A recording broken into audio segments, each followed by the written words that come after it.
I have been juggling between the moderator and it was unnoticed that I had to make a presentation on Gauri's request. So it was a last add-on to just wrap up the whole session, to add to all the expert views and, just given my point of view and go on to the discussion for a few minutes. I would just go on with a few words about my idea of grammar. I hope I'm clear with everybody. Yeah. Is my voice clear?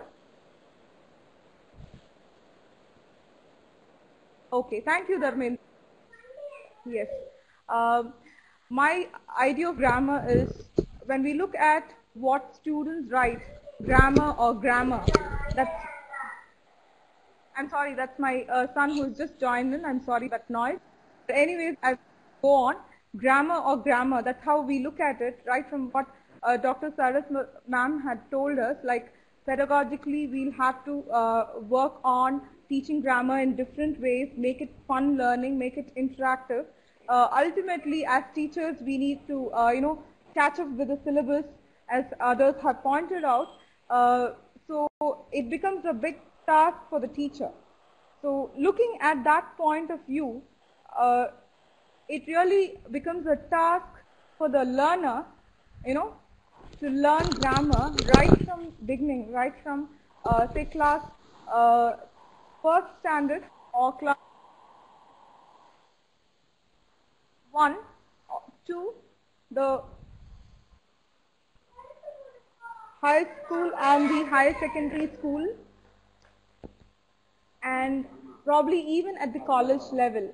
So we teachers look at as I must teach more grammar, we must teach more grammar, but ultimately when we find students write in the papers, they just write grammar, G-R-A-M-M-E-R. Ultimately, do we achieve that task of, just making the student realize grammar is so important? We have so many error analysis that is being tested, and they have to, work on that. Ultimately, they communicate very well. Most of them do, but some of them fail to communicate in spite of so many years of teaching grammar. Okay, so grammar seems to be the life of language. Grammar seems to be the life of language, but grammar is something like a science for us. But ultimately, when it comes to the employability, my job, do we need to give too much of importance to the science of language? But ultimately, we think that we have to, make ourselves comprehend, okay, make ourselves understandable to the others. We need to tackle a little bit of our, grammar, knowledge of grammar. Probably we'll have to look into learning and relearning as we have done in the 0 to 5 years, when we really start picking up a few sounds and structures. So that's where it goes back. So I think lifelong learning for being a good proficient, speaker of a language would be to understand the science of language. But I would like you to give your opinions at the end of my session. And ultimately, when it comes to employability, I think that looking at this cartoon, we can say grammar is awful, but spelling is atrocious. Otherwise, it's an impressive CV. But we do look in for communication skills from the students or any stakeholder who's, bound to be a good person to be employed in an organization. Ultimately, they look into the grammar and have such jokes later on. But ultimately, making the student understand that it's not that difficult, it's something innate, it's something natural that we have been learning earlier in our,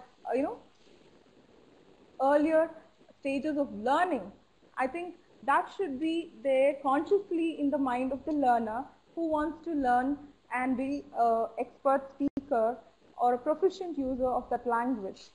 So with that, I would like to add on to what I've seen in some of these cartoons. Probably you can log on to this website where Chris Madden has cartoons. Grammars being forgotten, says linguist. it's very true, but looking at the comprehensibility part of what we have to nurture our students, nurture our learners, I think we need not stress on the rules to be learned, but we should rather make them conscious of the rules so that they understand and speak and write better. Thank you. I would like to thank ELT I, all panelists, WizIQ, Vellore Engineering College, and the forum is now open for questions and discussion. Thank you.